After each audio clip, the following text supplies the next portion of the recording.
Chérif Diop, bonsoir Chérif. Bonsoir Aram et bonsoir à tous et bienvenue dans le 20h de TFM.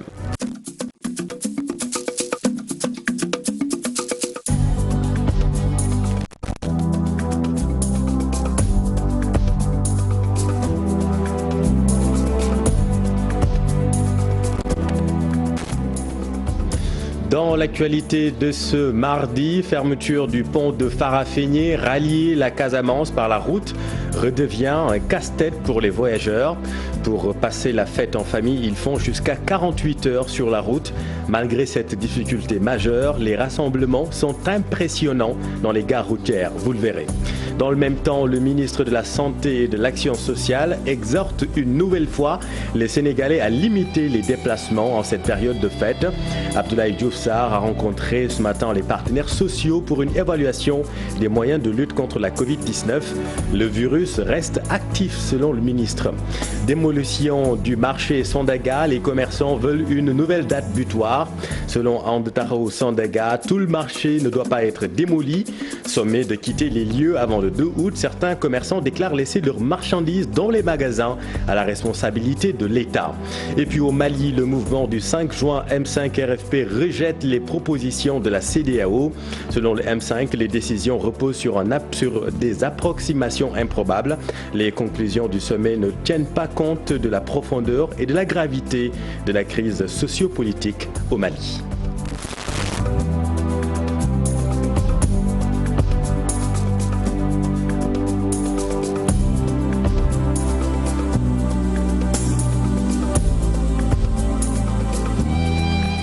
Difficile de rallier la Casamance par la route depuis la fermeture du pont de Farafenni. Les voyageurs sont obligés de passer par la région de Tambacounda. Une pérégrination particulièrement éprouvante en cette période de fête et de pandémie. Reportage à la gare routière Bignona avec Pape Farning et Youssou Barro. La fermeture du pont de Farafenni a bien des répercussions sur le trajet Dakar-Ziguinchor, Dakar-Tamba au garage Bignona. Le décor renseigne sur les difficultés, bus plein à craquer, une température chaude à l'intérieur de l'autocar à cette période de Tabaski. C'est alarmant et difficile pour le moment. Oui, ça prend beaucoup de temps, peut-être 24 heures on peut dire. Parce que pareille heure demain, pareille heure on ne pourrait pas arriver chez nous. Pareille heure demain. Il faut calculer 16h, 17h, 18h. C'est difficile, épuisant. C'est très difficile à l'intérieur du bus à cause de la distance. Nous vivons le calvaire. Avec la chaleur sur la route et la distance, c'est plus qu'éprouvant. Le voyage est épuisant. Plus de 24 heures de route, un vrai supplice. Les voyageurs souhaitent la réouverture du pont de Farafenni. Je veux la réouverture des frontières comme tout le monde, qu'on puisse aller librement chez nous, fêter la fête et revenir. Vraiment, nous sollicitons la réouverture du pont de Farafenni dans les meilleurs délais. Depuis lors, les autorités avaient l'obligation de rouvrir le pont pour faciliter le voyage. Les prix sont passés du simple au double à cause de ce détour. Le prix des tickets de voyage est à 11 000 francs. Et avant la Tabaski, nous payons 5 000 jusqu'à 6 000 même. Mais actuellement, c'est très cher. Malgré la fatigue et la distance, ces voyageurs sont déterminés à rallier leur village natal pour fêter la Tabaski avec leur famille. Toutefois, ils espèrent une solution entre le Sénégal et la Gambie pour la réouverture imminente du pont qui relie les deux pays. Oui, Farah, ces images rappellent malheureusement le rassemblement des enseignants à Liberté 5, mais hélas, fêter la Tabaski en famille est une coutume bien ancrée. À Hambourg, les chauffeurs et receveurs de minibus Tata du département très remontés contre les autorités en charge du transport. Ces acteurs disent n'avoir pas reçu leur part du fonds Covid-19. Ils dénoncent également leurs conditions de travail au terminus de la MAC d'Hambourg. Reportage à Abdourahmane Diallo et Youssou Barro. Des chauffeurs et receveurs de minibus Tata du département de Mbour interpellent le ministre des Transports Omar Youm. Ils n'ont toujours pas bénéficié du fonds Covid destiné aux acteurs du transport. On n'a rien reçu venant de l'opérateur, de l'AFCLU, du ministère. Personne ne nous a rien donné. Et je pense que nous aussi on fait partie des bénéficiaires parce que lorsqu'on lisait la liste des bénéficiaires, on a bel et bien noté les chauffeurs. Donc on ne réclame que notre dû. Une autre doléance des acteurs du transport de Mbour, ils dénoncent leurs conditions de travail. Au terminus situé à la maison d'arrêt de correction de Mbour, il n'y a ni eau, ni toilette et le site est extrêmement sale. En même temps, toilettes. Regardez les ordures, vous les voyez partout. Ici, il n'y a pas de toilettes et c'est même difficile pour les femmes. Nous les hommes, c'est pas grave. Au-delà de ça, ils nous ont même pas donné des masques ou du gel hydroalcoolique. Il n'y a même pas de récipient d'eau pour qu'on puisse laver nos mains. Depuis que vous êtes là, vous n'avez vu personne laver ses mains. On travaille ici dans des conditions très compliquées.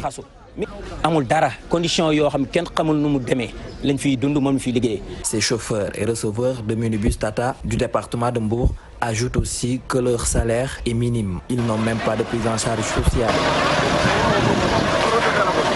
Merci Abdourahmane. La lutte contre la pandémie du coronavirus est loin d'être terminée. Selon le ministre de la Santé, il est du devoir des Sénégalais d'engager le combat contre le coronavirus. Abdoulaye Diouf Sarr exhorte encore une fois les Sénégalais à limiter les déplacements en cette période de fête. Le ministre de la Santé et de l'Action sociale était avec les partenaires sociaux pour évaluer les moyens dégagés pour lutter contre le SARS-CoV-2. Fatmintou Conté et Thierry. La lutte contre la Covid-19 est loin d'être terminée. C'est un combat qui se fait dans la durée, c'est du moins l'avis du ministre de la Santé, Abdoulaye Diouf Sarr, qui estime que les Sénégalais doivent engager le combat pour en finir. Qui estime que les Sénégalais doivent engager le combat pour en finir avec la maladie. Cette maladie est encore là et il faut être réaliste et savoir qu'il faut la combattre dans la durée. Nous, au Sénégal, nous avons la tête sur les épaules et nous avons engagé effectivement cette lutte dans la durée avec des performances relatives. Mais ce qu'il faut savoir, c'est que le combat n'est pas seulement un combat médical, c'est un combat communautaire. C'est chaque Sénégalaise et chaque Sénégalais qui doit avoir conscience que l'arme qui doit faire sortir la Covid-19 de notre pays est entre ses mains. Nous sommes effectivement à quelques jours de la Tabaski, une fête extrêmement importante où les Sénégalais ont l'habitude de bouger. Mais je réitère mon appel. Aujourd'hui, chaque Sénégalaise et chaque Sénégalais doit se dire « Je reste là où je suis et je fête ma Tabaski ». Le faisant, c'est un comportement citoyen qui empêche la propagation et la dispersion de la maladie. Je crois. La pandémie a fini par bouleverser toutes les habitudes. C'est ainsi que tous les moyens ont été renforcés par le ministère de la Santé, sans pour autant oublier les autres. En mars 2020, le Sénégal, dans le cadre d'une stratégie de riposte, est en train de déployer énormément de moyens humains, financiers, logistiques, mais aussi s'est engagé fondamentalement à stopper la Covid-19. Je le dis et je le répète, quand on regarde la physionomie de la maladie au plan mondial, au plan africain, la riposte sénégalaise peut être considérée comme somme toute honorable. On lutte un combat d'endurance et c'est dans le temps qu'on va sortir la Covid-19 du pays. Oui, quand on a effectivement une pandémie de cette nature qui est une crise mondiale et planétaire, il faut absolument adapter toutes les stratégies de routine à la circonstance parce que nous sommes en situation de crise. Il faut adapter les moyens et les orienter vers la crise. Il faut que les ressources humaines soient des ressources humaines orientées vers cette résilience et ce combat. Il faut aussi que les programmes et les moyens financiers soient réajustés, adaptés en direction de la lutte contre la Covid-19. C'est cela effectivement qui nous permet d'avoir un faisceau, un tir groupé vers la même cible qui est la Covid-19, ce qui a été fait. Et aujourd'hui, nous nous retrouvons ici dans le cadre d'une réunion de coordination du coronavirus, même si des défis restent à relever. Nous sommes sur la bonne voie, même si des défis persistent. Nous sommes sur la bonne voie dans la mesure où, quand vous regardez à l'échelle africaine, le Sénégal est assez bien positionné dans certaines interventions, mais des défis persistent aussi dans d'autres interventions. Aujourd'hui, pour le suivi des contacts, par exemple, le Sénégal a une bonne position. Et je pense que la transparence aussi dans la gestion est un atout du Sénégal. Il faut que les communautés puissent s'engager véritablement. Et cet engagement, il faut qu'il puisse se faire grâce à la communication de risque. Et c'est notre cheval de bataille. Avec cette crise sanitaire, le système de santé a été renforcé par l'élaboration d'un plan d'investissement sectoriel couvrant la période 2020-2024. Et à Fatick, le centre de traitement des épidémies de l'hôpital régional va bientôt abriter un respirateur de dernière génération. Cela va permettre de rendre fonctionnel le service de réanimation. C'est le directeur des ressources humaines du ministère de la Santé qui a donné la nouvelle. Il était à Fatick pour distribuer des équipements médicaux aux structures sanitaires. Aminata Goudjabi, Abdoukarim Bey. Sous peu, les éventuels cas graves de coronavirus de la région de Fatick ne seront plus transférés vers d'autres régions. Le service de réanimation du centre de traitement des épidémies de l'hôpital régional de Fatick va être fonctionnel. Il sera doté d'un respirateur haut de gamme. Le CTE de Fatick va, dans un bref délai, recevoir le matériel de réanimation nécessaire à gérer les cas graves.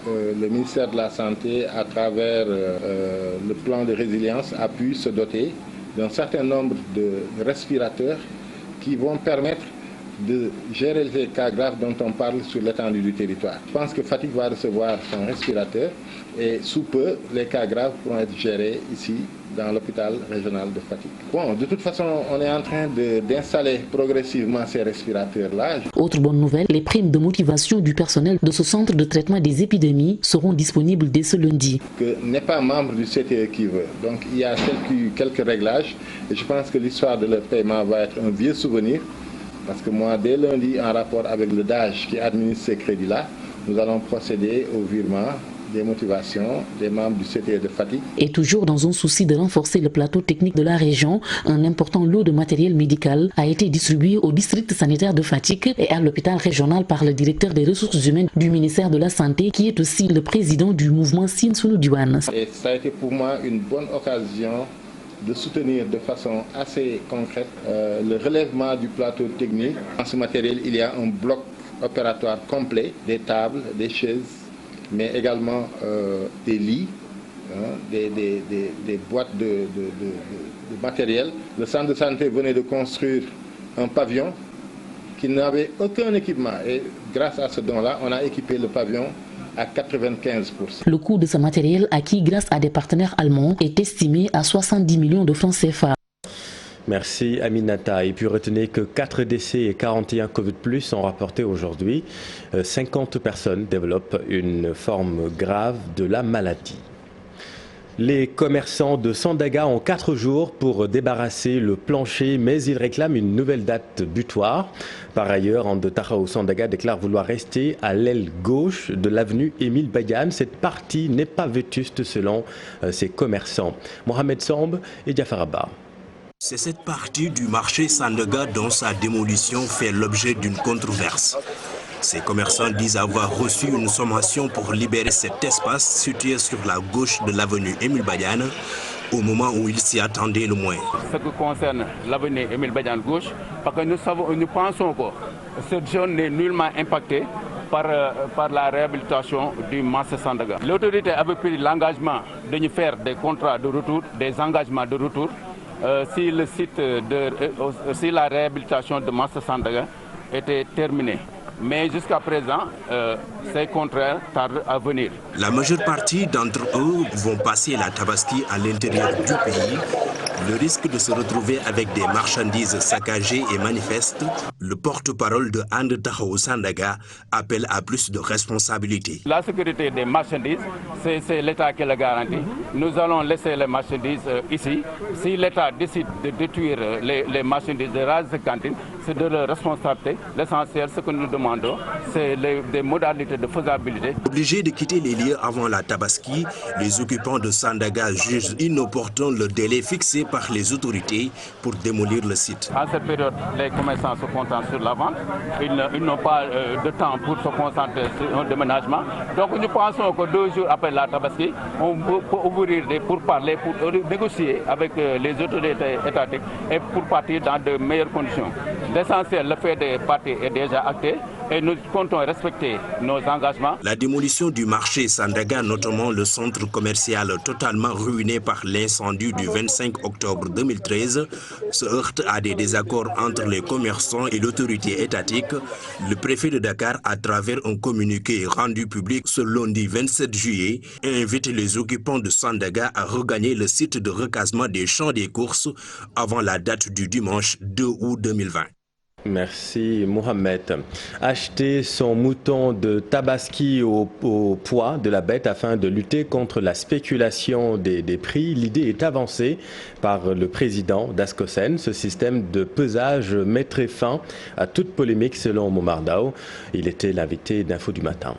Alors, ce que nous avons constaté, c'est que sur les 860 000 moutons attendus, quand la tournée a été faite, dans certaines zones, la variation tourne autour de plus ou moins 5 jusqu'à plus 15% par rapport à l'année dernière à la même période. Donc il y a davantage de moutons à la même période par rapport à l'année dernière. Bon, mais rien ne dit qu'on aura donc la satisfaction totale du nombre de moutons. Nous optons pour le pesage parce que ça va éviter la spéculation et ça va permettre aux éleveurs de se retrouver, d'avoir suffisamment une prise en compte de leurs investissements sur le mouton, et cela va permettre aux consommateurs de ne pas payer un mouton plus cher qu'il n'aurait dû être.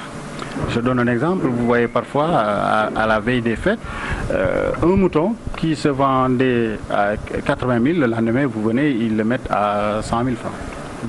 Et que ce n'est basé sur rien du tout. Ce n'est pas basé sur l'investissement sur le mouton, mais c'est basé uniquement sur la spéculation. Maintenant, pour lutter contre la spéculation, on met en place une commission dans laquelle il y aura le ministère de l'élevage, le ministère du commerce, les éleveurs, les consommateurs qui vont déterminer le prix du mouton sur pied selon le type de mouton. Reste maintenant à trouver la bascule pour les moutons. Et puis toujours à propos de la Tabaski, vous le savez, un éleveur a vu son cheptel décimé, une trentaine de bêtes décédées subitement à Sacré-Cœur. L'origine reste encore un mystère. Dans tous les cas, il est fortement déconseillé d'engraisser les petits ruminants à quelques jours de la Tabaski, selon un vétérinaire. J'ai l'impression, sur la base de cette vision, donc qu'il s'agissait d'un phénomène d'indigestion. Alors ce phénomène survient très souvent à cette époque de l'année, parce que les gens pensent toujours qu'on peut encore gagner des kilos de viande, voire une couverture graisseuse sur un animal à une semaine, à 2 jours, même à 3 jours de la Tabaski. Et pour ce faire, ils vont chercher des aliments concentrés, ils vont essayer de l'alimenter le plus possible avec des aliments concentrés. Certains y mettent également du pain, du niébé, des haricots donc, et tout ceci constitue des éléments extrêmement difficiles à digérer pour un ruminant. Peut-être que le gars, il a voulu économiser sur la paille d'arachide et le donner plus de concentré, pensant que leur aspect serait meilleur. Lorsque des animaux, des ruminants qui ont consommé des quantités importantes d'aliments industriels ou d'aliments fins de toute façon, font une indigestion, il ne faut surtout pas les abreuver tout de suite. Dans un tout autre registre, Oumar Gueye, le ministre des collectivités territoriales, du développement et de l'aménagement des territoires en visite à la commune de Keur Massar suite aux affrontements entre commerçants et agents municipaux. Vous le savez, la mairie de Keur Massar a été incendiée dans ses échauffourées. Le ministre Oumar Gueye condamne fermement l'acte qu'il qualifie de vandalisme. L'État et la justice prendront toutes les mesures pour traduire ces malfrats en justice, selon lui. Nous l'écoutons avec notre équipe à Rufisque. Ce qui s'est passé ici à Keur Massar est inacceptable parce qu'il y a eu une agression d'un symbole de l'État, incendie, destruction de matériel, vol de matériel et beaucoup d'autres choses inqualifiables que nous avons pu observer. Ceux qui ont commis ce forfait seront naturellement poursuivis. Déjà, un certain nombre a été identifié, ils vont être poursuivis et la justice va s'appliquer avec toute sa rigueur. On ne peut pas tolérer ce genre de comportement, quels qu'en soient les motifs. Quels qu'en soient les motifs, on ne peut pas s'attaquer impunément à des édifices publics. C'est un problème de malfrats, c'est un problème de comportement irresponsable. La commune aurait 5, 6 ou 7 brigades, mais si des vandales viennent et saccagent en un temps éclair avec des actions préméditées, ce n'est pas ce problème. Je pense qu'il faut poser véritablement les problèmes. Le problème, c'est de se retourner vers ces gens qui ont fait ça. Avec toute la solidarité de la nation. Toute la commune doit être mobilisée. Tout le département, toute la région, tout le pays, pour, comme un seul homme, condamner ces actions. Le Sénégal veut s'imposer dans la gestion des données. Sous peu, le data center de Diamniadio sera fonctionnel, selon les responsables de l'Agence de l'informatique de l'État. Une visite guidée a été organisée par l'ADIE. Voyons tout cela avec Ousseynou Thiam et Ahmadou Bambassamb. Situé à quelques jet du chantier de l'Université du futur africain à Diamniadio, le data center du Sénégal sera bientôt opérationnel, selon le directeur de l'Agence de l'informatique de l'État, ADIE. À travers cette visite guidée, les responsables de l'ADI nous expliquent les caractéristiques de ce centre de données. Dans cette salle-là, en fait, vous verrez ici l'ensemble de l'hébergement de l'administration. Donc il y a 250 m² utiles, il y a 3 modules de 18 racks chacun qui seront implémentés ici. Aujourd'hui également, on met à disposition dès le début, dès le démarrage, 1000 Tera de données qui pourront être utilisées par l'administration.